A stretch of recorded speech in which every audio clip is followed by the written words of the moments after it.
Hi, I'm Kennedy Graeser, a digital cinematography student at Full Sail University. In this video, we will examine the evolution of comic book superheroes in cinema.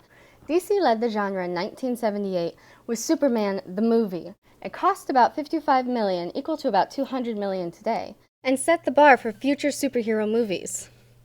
Unfortunately, the second, third, and fourth Superman films never quite matched the level of success or popularity from the first film.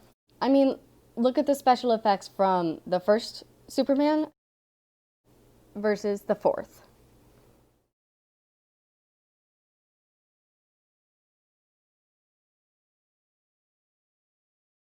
Marvel attempted to make their own comic book movie with Howard the Duck in 1986.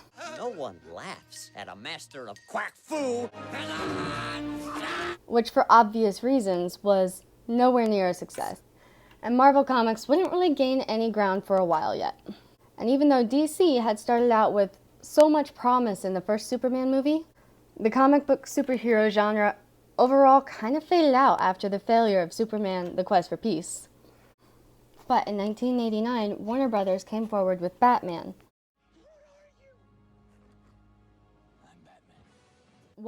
And while the first one was a success, it followed the same pattern the Superman movies had. I've seen you go through similar phases in 2016 and 2012 and 2008 and 2005 and 1997 and 1995 and 1992 and 1989 and that weird one in 1966. This time, comic book superhero movies didn't fully go away, but they kind of faded back until the 2000s, when we were given two more notable superhero movies. The X-Men in 2000,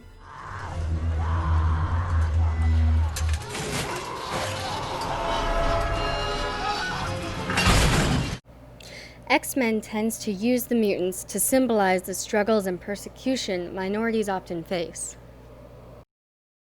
We still love you, Bobby. It's just this mutant problem is a little... What mutant problem? There are thousands of men on those ships that are just following orders. I've been at the mercy of men just following orders. Never again. And Spider-Man, released in 2002 to an audience still shaken from the attacks of 9/11. Brought an optimistic hero to the world who fights to save New York, and Americans get to see themselves banding together to help Spider-Man defeat the threat. These films introduce a more thought-provoking approach to the genre and opens the door for superhero movies to finally start gaining some traction.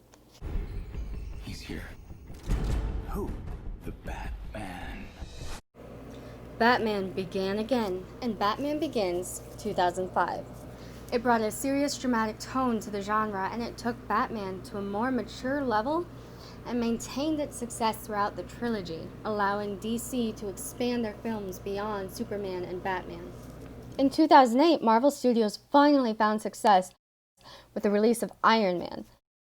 The movie restored their reputation and set the stage for the Avengers and the Marvel Cinematic Universe with an after-credits scene.